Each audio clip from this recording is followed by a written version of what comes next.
Bismillahirrahmanirrahim. Assalamualaikum warahmatullahi wabarakatuh. Nama saya Ada Ipah, NIM 18621501114,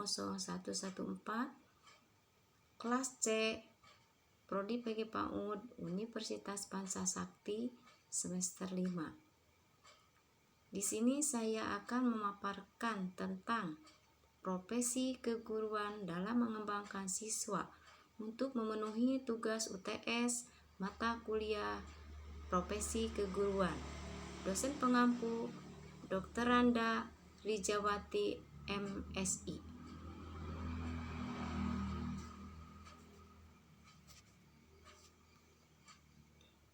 Latar belakang.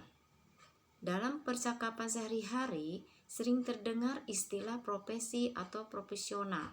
Perlu diketahui bahwa profesi keguruan merupakan profesi yang sedang berkembang.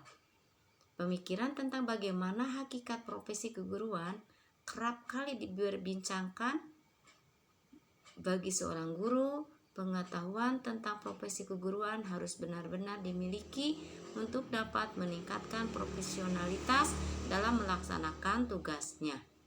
Makalah ini akan menjelaskan tentang profesi keguruan dalam mengembangkan siswa, menjelaskan dan memberikan pengetahuan tentang profesi, pengertian, ciri-ciri, latar belakang, dan ruang lingkup profesi keguruan dan tugas-tugasnya supaya seorang guru dapat memiliki kemampuan profesional yang lebih baik. Pentingnya mempelajari profesi keguruan dalam mengembangkan siswa, yaitu untuk menjadikan seorang profesi guru yang baik dan profesional, yang dapat mengajar, mendidik, dan mengembangkan siswanya sebaik mungkin.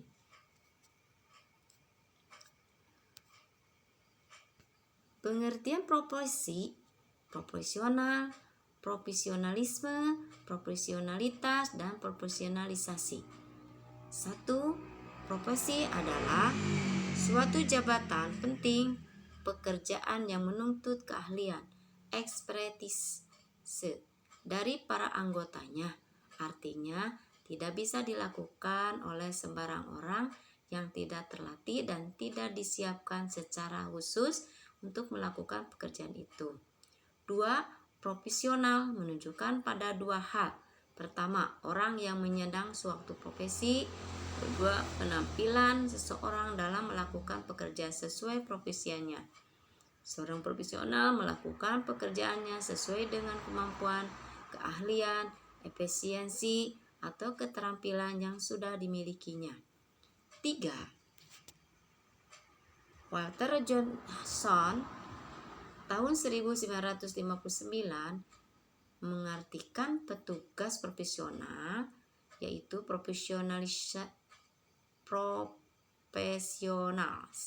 sebagai seseorang yang menampilkan suatu tugas khusus yang mempunyai tingkat kesulitan lebih dari biasa dan mempersyaratkan waktu persiapan dan pendidikan cukup lama untuk menghasilkan pencapaian kemampuan untuk keterampilan dan pengetahuan yang berkadar tinggi.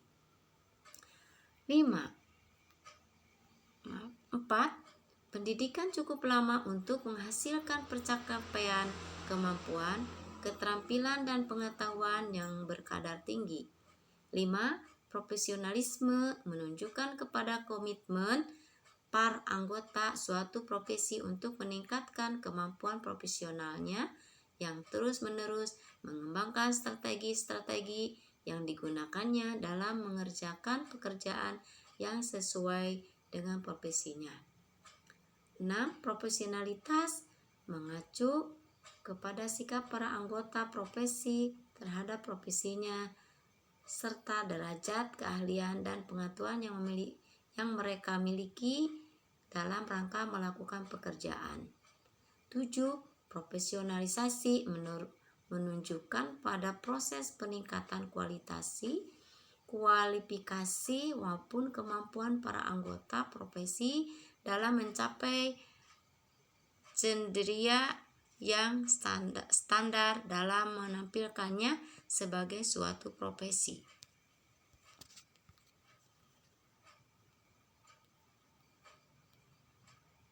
Ciri-ciri profesi. Ciri profesi yaitu adanya 1.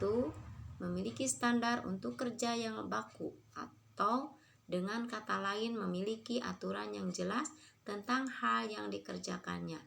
2. Memiliki lembaga pendidikan khusus yang menghasilkan tenaga profesi yang dibutuhkan.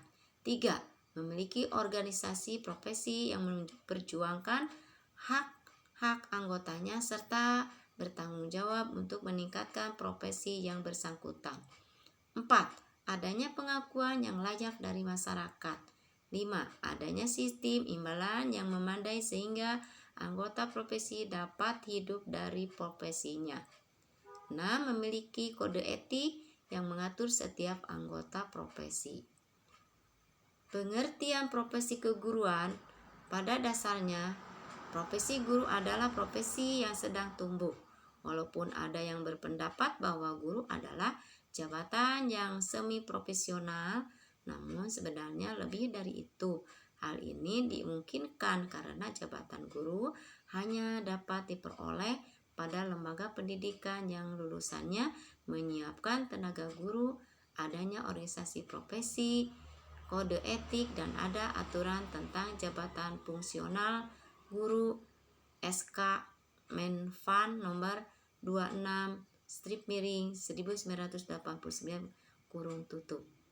Profesi kependidikan, khususnya profesi keguruan, tugas utamanya adalah melayani masyarakat dalam dunia pendidikan. Maka profesionalisasi dalam pendidikan keguruan mengandung arti peningkatan segala daya dan usaha dalam rangka pencapaian secara optimal layanan yang akan diberikan kepada masyarakat. Dalam pendidikan diperlukan profesionalisasi. Setiap profesi harus meningkatkan kemampuannya. Demikian pula dengan guru, harus pula meningkatkan kemampuannya untuk memberikan pelayanan yang optimal kepada masyarakat. Pekerjaan mengajar pendidik yang dilakukan guru memerlukan sifat-sifat kreatif dan inovatif. Selain itu, seorang guru harus disiplin dalam menjalankan pekerjaannya. Seorang guru harus memahami tanggung jawab dan menyadari dampak negatif yang akan terjadi jika ia tidak disiplin. Kode etika guru. Setiap profesi memiliki kode etika profesi. Menurut Undang-Undang Nomor 8 Tahun 1974 tentang Pokok-pokok Kepegawaian. Kode etika pegawai negeri sipil adalah pedoman sikap, tingkah laku, dan perbuatan di dalam dan di luar dinas. Kode etik Indonesia menurut PGRI tahun 1973 adalah landasan moral dan pedoman tingkat laku guru warga PGRI dalam melaksanakan panggilan pengabdiannya bekerja sebagai guru. Tujuan kode etik profesi adalah untuk kepentingan anggota dan organisasi profesi itu sendiri, yaitu untuk 1. Menjunjung tinggi martabat profesi, 2. Menjaga dan memelihara kesejahteraan para anggotanya, 3. Meningkatkan pengabdian para anggota profesi, 4. Meningkatkan mutu profesi, 5. Meningkatkan mutu organisasi profesi. Nah, kode etik diterapkan oleh anggota profesi. Kode etik guru diterapkan oleh anggota profesi guru yang tergabung dalam wadah PGRI. Kode etik ini dijadikan pedoman bertindak bagi seluruh anggota organisasi atau profesi tersebut. Sanksi terhadap pelanggaran kode etik diberlakukan bagi anggota dengan menggunakan sanksi organisasi profesi, misalnya dilarang mengajar atau melakukan aktivitas di dunia pendidikan, atau bahkan diberi tindakan pidana atau perdata jika secara lebih jauh melanggar undang-undang tertentu. Tentang refleksi dalam tugas. 1. Refleksi dalam tugas.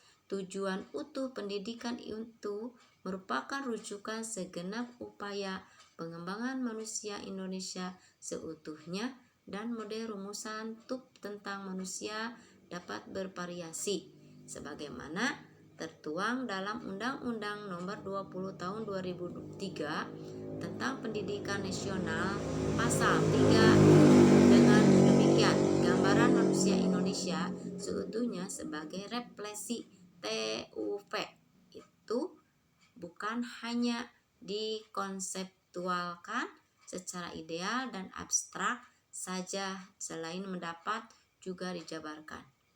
Tindakan-tindakan yang seyogyanya dilakukan secara berjenjang dan bertahap, di antaranya A. Tingkat struktural, yaitu organisasi penyelenggara sistem pendidikan nasional di tingkat pusat dan daerah.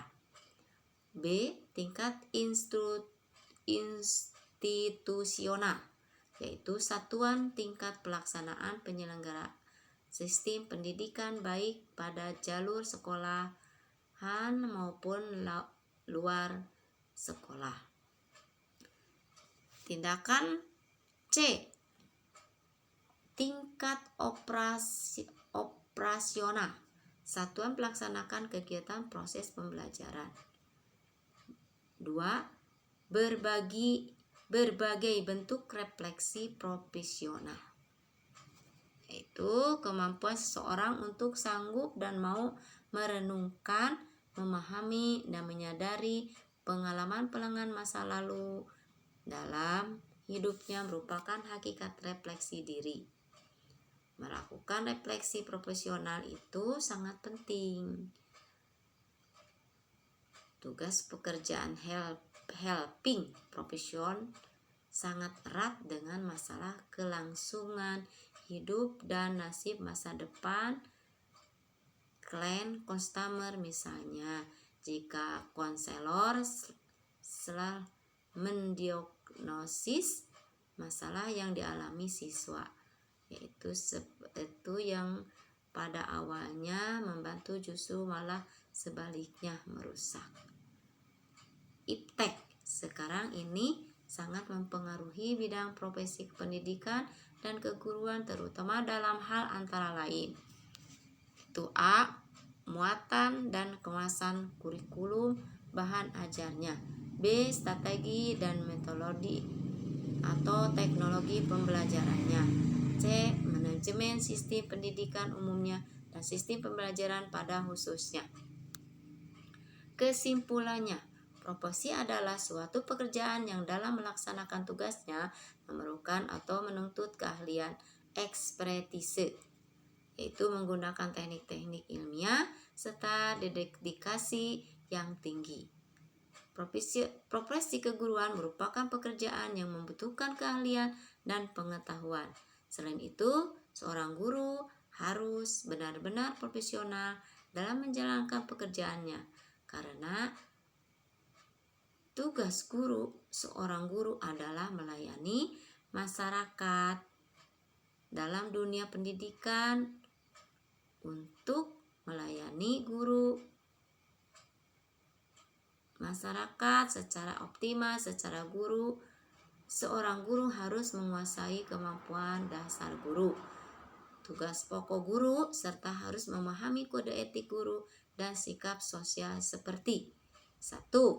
Emosional support, pemberian kasih sayang, perhatian dan kepedulian. 2. Appraisal support, bantuan menilai, mengembangkan kesadaran akan masalah yang dihadapi. 3. Informational support, nasihat atau diskusi untuk mengatasi atau memecahkan masalah. 4. Instrumental support, bantuan material, tempat tinggal, uang, menemani ke biro layanan sosial. 3. Kepribadian Satu, harshness, yaitu ketabahan atau daya tahan. Seperti commitment, yaitu keyakinan seorang tentang apa yang seharusnya dilakukan. Terus dilanjut internal locus control, yaitu kepribadian tentang keyakinan profesi seorang bahwa keberhasilan atau kegagalan karena faktor internal. Lanjut, class language, yaitu persepsi seorang terhadap situasi. Yaitu sekarang 2, optimisme, yaitu kecenderungan umum untuk mengharapkan seorang dapat mengcope stres selalu lebih efektif dan dapat mereduksi dampaknya, yaitu jatuh sakit. 3, humoris. Humoris itu orang yang harmonis, lebih toleransi dalam menghadapi stres daripada orang yang tidak suka. Terima kasih. Assalamualaikum warahmatullahi wabarakatuh.